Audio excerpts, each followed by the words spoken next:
Okay, good morning and welcome to Yeshiva YouTube Daily Double.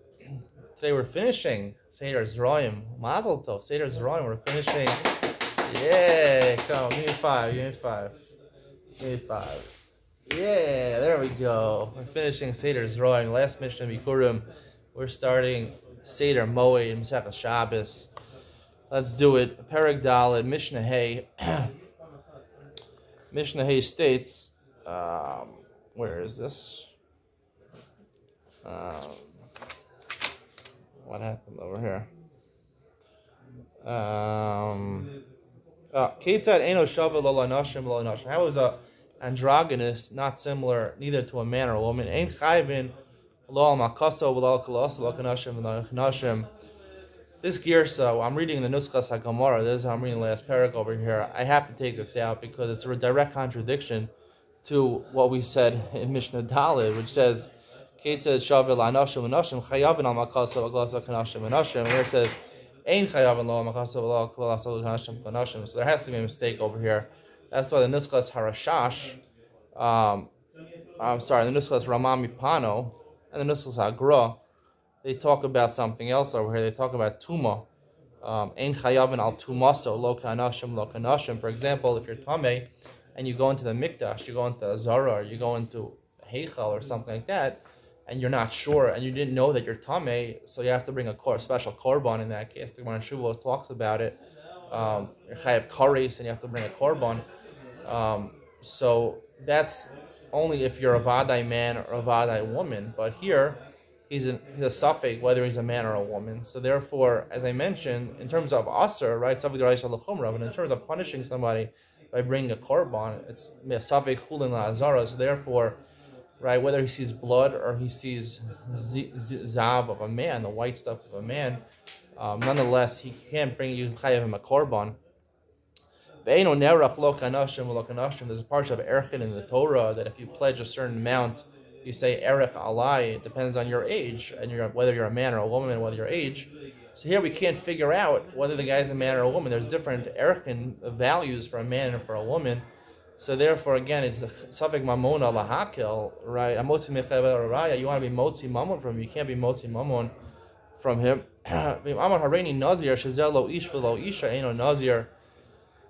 If he says, I'm being told in my Nazirus, this person's not a man or not a woman, as I mentioned before, the way the Tanakh understands is that this man is both a man and a woman. So he can't say lo ish v'lo isha, right? Because he is both a man and a woman, so it doesn't take effect. Rameir Omer Androgynous Birya Bifnei Atzma. Here, Rameir introduces a third sheet. Until now, we have two ways of understanding androgynous. One is that we're not sure what he is, a man or a woman, and one is that he's both a man and a woman.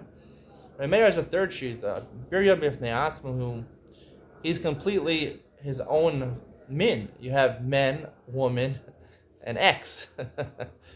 Birya Bifnei Atzma. V'lo yachlu cham lahachriya alav. I mean, the Chamim couldn't decide. I'm going to explain this more in Iyam Mitzion. Imo isha isha, they couldn't decide. Aval tumtum eno came pamim shoish, pamim shoisha. Tumtum, as the other explanations, the other Yersos say, the suffix, whether he's a man or a woman, we don't know if he's a man or a woman. Not lo hechriu b'chachamim. We just can't figure out a suffix yediyah. We don't know if he's a man or a woman. Okay, that's the way to conclude. Hadran alach Seder Zroim. Let's start Masechah Shabbos. Yay lanu l'chol Yisrael. Yay lanu l'chol Yisrael. Okay, Masechah Shabbos. Aleph. Yitzias HaShabbos. Shtayim shein arba b'fnim, shtayim shein arba b'chutz. The classical case, first Mishnah in Shabbos talks about someone who's collecting tzedakah on Shabbos. Now, how could he collect tzedakah on Shabbos? Can't give him money. That's what the Mishnah is talking about. Some people give bread, so you're allowed to give bread on Shabbos. So it's two. That's four. We'll see in a second what this means. Shtayim shein arba b'fnim, shtayim shein arba b'chutz. Two that are for inside and two that are for that are outside. Ketzad. Let's explain this. So ani omi b'chutz. Usually the ani knocks on a person's door. He's waiting outside. A balabayas b'fnim, the owner of the house, who's a rich guy. He has a lot of bread, a lot of challah. He's standing inside. Pasha ani as yadu lifnim. So he acquiesces. He says, I'm going to give you some bread. So the poor person sticks his hand inside. V'nasan l'soch yado shel balabayas. Right? He gives into the hands of the balabayas. What is he giving? He's giving him a basket to fill with bread. Right? Oshenatal misocha v'hotzi. Or the rich man has a piece of bread in his hand. He's holding it, palms up, with the bread, and the ani sticks in his hand and takes it from his hands. And motzi ani chayav balabayas pater. In both of those cases, the ani in the first case where he put the basket in the balabayas' hands, so he did an akira. We'll talk about this in Shabbos. He picked up it from Rishus HaRabim, which is outside, and he placed it in Rishus HaYachid, which is an Isser in the Torah. B'shogeg your chayav kares. B'shogeg your chayav korban chatas. And if you did it b'mezid, you'd be chayav kares, or if there's witnesses, you'd be chayav misas based in skila. So that this is a way that the ani is going to be chayiv. Pashat balabayas is yada lachut and also yada shalani. Let's say the balabayas is a nice guy, so he extends his hand outside and he places the bread into the hands of the poor person. Oshnatal misocha v'hichnis, or he was generous. He stuck his hand out. The ani is holding his hands with the basket like this. The balabayas takes it from him and brings it inside. Balabayas chayiv ani pater. The balabayas is the one who's chayiv in that case. The ani is pater. He didn't do anything. So those are two cases, which are really four, right? These are. Let's just finish the mission. I'll explain in a second. Pasha ani is yada lufnim. The ani sticks his hand inside, but not the balabayas misocha. He sticks his hand holding the basket, and the balabayas takes the basket from him. He doesn't put it into the hands of the balabayas. So they're both do a chati malacha. One person doing an akira. The balabayas doing an anacha. Oshnasan l'socha v'hotzi. Or the balabayas gives it to him, not with his palms down, but he gives it to him like this. The ani takes it from him, and he takes that. Shteim turn, both of them are pater. There, the akira was done by the balabayas, and the hanacha in Rishus HaRabim was done by the ani. Pashat balabayas yada lachutz. The balabayas extends his hands outside, and the ani takes it from his hands. Oshenasan l'socha v'hichnis. Shneim turim, or the ani gives the basket to the balabayas. The balabayas outside takes it, so the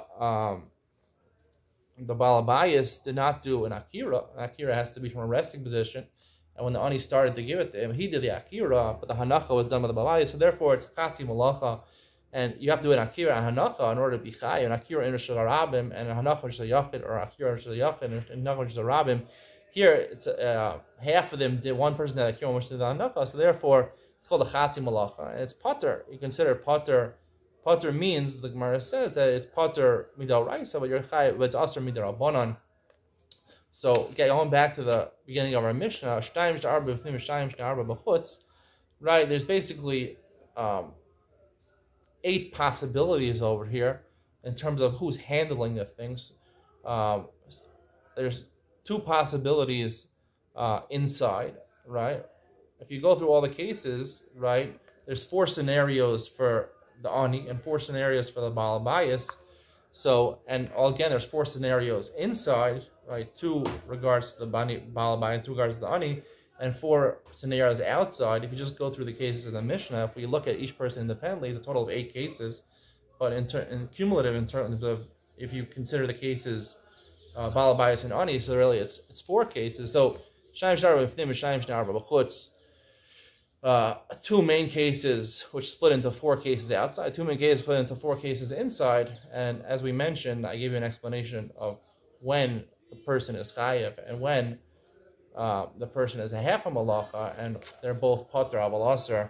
It's a little long explanation. We'll go more into it as we go through Masechah Shabbos. I hope you enjoyed today's share. See you in Ian Mitzion. We talked about the last Mishnah in Masechah Bikurim.